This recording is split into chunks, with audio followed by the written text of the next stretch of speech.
Hey guys, আমাৰ আজি বৰ্তমান ৰুটি আৰু মাংসৰ আয়োজন কৰা আছে। ইয়াতে ৰুটি বেলাই আছে মোহন দাই। তো মোহন দাই আমাৰ ৰুটি বেলি আছে। আৰু ইয়াতে আমাৰ ৰূপ দাই ৰুটি পুৰি আছে। এই ৰুটি বনাই আছে আমাৰ। এইটো ৰান্ধনী নাচি নাচি পুৰা বনাই আছে ৰুটি।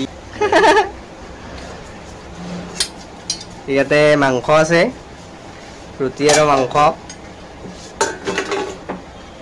এইটো কি এটা আশীৰ্বাদ।